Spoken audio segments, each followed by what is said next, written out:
का कुछ हम आपने की बात को अगर कोई स्पेसिफिक सूचना भी है ये कहाँ पर होर्डिंग किए हुए हैं तो उस पर सर माननीय यहाँ जितने नए सदस्य हैं आप सभी लोग गांव से जुड़े हुए लोग हैं। किसान का सबसे बड़ा अभी आपको समय आएगा सभा जफर साहब ये आप लेट से आए हैं इसीलिए, नहीं तो ये शुरू में आप शुरू में ही तय हो गया है कि एक बोलते रहेंगे तो दूसरे नहीं बोलेंगे और हम बोलने का मौका सबको देंगे। ये कृषि पदाधिकारी का कंडक्ट वो कहता है कि हमको कोई यदि पदाधिकारी एमपी कहेगा तो हम रेड करेंगे, लेकिन तुम्हें बेचना है इतने में तुम चाहे जैसे बेचो। आप खाद्य व्यापारियों से पूछो, कृषि जो पदाधिकारी है वो इन्वॉल्व है। दूसरी चीज होल्डिंग टैक्स। सर मेरा आग्रह है कि शहर का जो होल्डिंग टैक्स की स्थिति है इसको यदि गंभीरता से नहीं लिया जाएगा तो ना मोटेशन होता है, ना कोई चीजें होती है और स्थिति है ना किसी की बेटी की शादी हो पाएगी ना बहन की शादी हो पाती है। लोग सफर कर रहे हैं, ये ज्यादा है बहुत। सर इसमें 2-3 पदाधिकारी को लगाने की जरूरत है और इसमें बार्गेनिंग शुरू है पदाधिकारियों के बीच। कितना पैसा पहले लाओ पहले पाओ, लाओ तो कितना लाओ। ये स्थिति है, इस पर निरंकुश है। विधायक जी जो बात बोले हैं वो कोई अब मैं नहीं कुछ कह सकता हूं। दूसरी चीज सर माधोपारा पुल के बगल में जल निकासी का स्थान जमीन ब्रोकर द्वारा नियम के विरुद्ध प्लॉटिंग करके रोड बना है, नियम के नदी के नीचे माधोपारा पुल के नीचे। और बाईपास जो है बाईपास का तो समझिए पानी निकासी बंदी हो गई। जमीन माफियाओं ने तो अति कर दिया चारों तरफ। किसकी जमीन थी? ये सरकार की, सरकार ये नदी की नदी के पुल के नीचे घर बन गई। नदी का क्या नाम? ये कप्तान पारा जो सोना नदी है, चीजें हैं उसमें एक कप्तान पारा के पास सोना नदी के बगल में नदी के 1500 फीट तो सोना वाला हम अलग से बड़ा अपार्टमेंट द्वारा रिसोर्ट नियम के विरुद्ध वातावरण दूषित। मतलब 1500 पर नियम नहीं है अपार्टमेंट बनाने का। कैसे आप अपार्टमेंट बना दीजिएगा भाई? अब आप लॉ ब्रेकर है, लॉफुल आप जिससे मन जिससे मिलकर के जो पदाधिकारी बाहर से आएंगे हम बोलना नहीं चाहेंगे। यदि मैं बोलना चाहूंगा तो विस्फोट हो जाएगा। तो मैं नहीं बोलूंगा। एक मर्यादित चीजें होती हैं जो जरूरी नहीं है कि हर बात को बोला जाए, मर्यादा में रख के भी बात की जा सकती है। कुछ बात अलग से भी हम जी। दूसरी चीज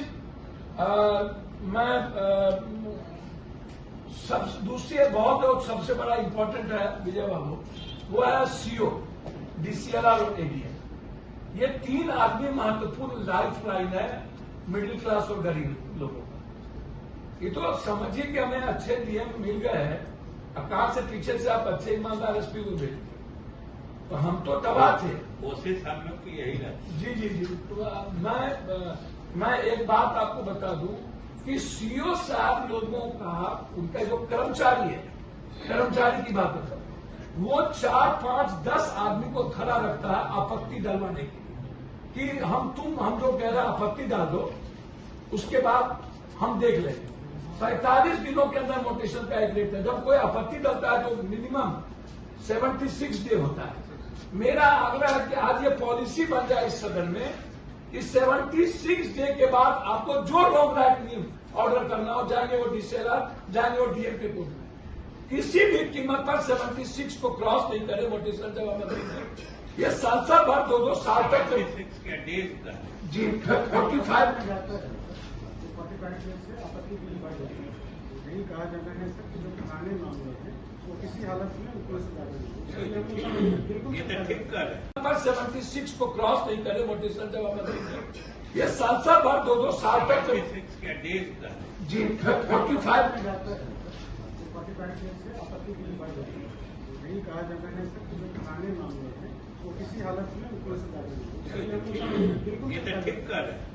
उसको एकदम देखिए। और हम ये कह देते हैं कि इस सब तरह के मामले जो व्यापक रूप से लोगों को परेशान कर रहे हैं, उसमें मैं उसमें जलालगढ़ के सीओ अपने लेवल वाला मामला अपने लेवल पर सॉर्ट कर लीजिए। नहीं अगर कोई मैंने डिपार्टमेंट हेडक्वार्टर से कराना हो तो वो हमको लिख के दे दीजिए, हम वहाँ टेकअप कर देंगे। इसमें पूर्णिया सीओ पर आपत्ति पत्र गवर्नमेंट के द्वारा पीठ पत्र आया हुआ है। यहाँ ये बैठ करके अभी भी मैंने गवर्नमेंट उसके खिलाफ है। जलालगढ़ और एक रुपौली सीओ ये जिस तरीके से बात करता है वो आप मैं बता नहीं सकता हूँ। दूसरी चीज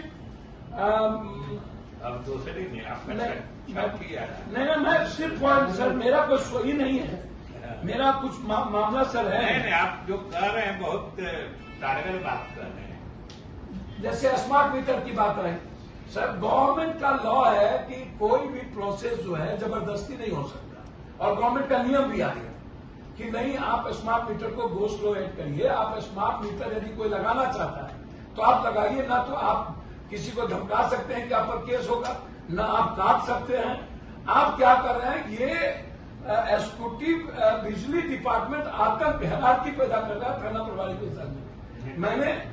मैं 2-3 थाना प्रभारी के बारे में कहना चाहूंगा कि इस बीच में एक है मोहनपुर के थाना प्रभारी, वो 2 व्यापारियों के साथ मारपीट किया, जिस पर पुराने एसपी साहब थे, मैंने उनको भेजा भी, मिले भी और आईजी साहब को भी मैंने कहा कि इस तरह की उनका बॉडी लैंग्वेज होता है। एक है बराला के थाना प्रभारी, एक है बर्मन की।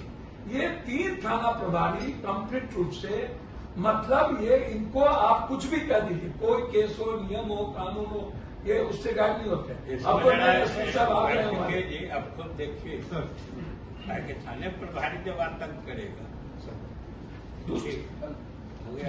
स्मार्ट मीटर पर कोई जबरदस्ती नहीं होनी चाहिए, ये मेरा रिक्वेस्ट है। जिनको लगाना हो लगाए, हमें कोई आपत्ति नहीं। हमारे गवर्नमेंट की तरफ से कोई प्रेशर नहीं। गवर्नमेंट का कहना है कि यदि स्मार्ट मीटर तुमको अच्छा लगता है, तुम यदि इस बात को समझते हो कि तुमको लगाना चाहिए तो आप लगाइए। ये कोई आतंक पैदा ना हो, इसका थोड़ा सा ख्याल रखा जाए। दूसरी चीज मखाना की बात आई, हमारे एसपी साहब डीएम साहब अभी मखाना के बारे में इनका तो क्रिएटिव रहता है, एक चीजें नई चीजें पूर्णिया के प्रोग्रेसिव में इनकी फीलिंग रहती है, लगातार काम करते रहते हैं। तो मेरा मखाना को लेकर के है कि मखाना माफिया जिसका 12-13 व्यक्ति है, जिसका नाम मैं लिख के दिया हुआ हूं मुख्यमंत्री जी को भी, गवर्नमेंट को, उसकी अपनी मोनोपोली, वो मखाना को ढंग कर देगा। जो किसान है मखाना, आप उनको देख लीजिए कै रुपये मखाना मिलता, कितने रुपये मखाना मिलता। वो सारे मखान वाले जो है, कोई सनौली के हैं, कोई कड़वा के हैं, कोई कहीं के हैं, कोई पूर्णिया गुलाबबाग का है। मतलब है कि मखाना मतलब आपका आम किसान को जो रेट मिलना चाहिए, मार्केटिंग सिस्टम को दुरुस्त किया। जी ठीक, मार्केटिंग सिस्टम और किसान को जो उपलब्ध, किसान 3 प्रोसेस में मखान होता है, एक प्रोसेस में नहीं है। किसान सबसे ज्यादा उस प्रोसेस में दुखी होता है और व्यापारी यदि डंप कर ले तो फिर प्रॉब्लम होता है। एक तो ये प्रॉब्लम बहुत बड़ा मकान को लेकर के। अंतिम हमारे जो रोड को दिखा रहे थे इन्होंने, मैं आपसे मिल करके फ्लड पर बात कर लूंगा। मेरा सिर्फ इतना रिक्वेस्ट है, जैसे रुपौली कोसकीपुर का रोड, रुपौली के कई पर्सन है, कई भाग, जैसे बनमनखी का 2-3 पुलिया भी गया, कई लोकल रोड थे जिसमें जो वो नदियों, इस बार बनमनखी को 5 पंचायत 6 पंचायत को सबसे ज्यादा प्रभावित किया और अमोर को और बायसी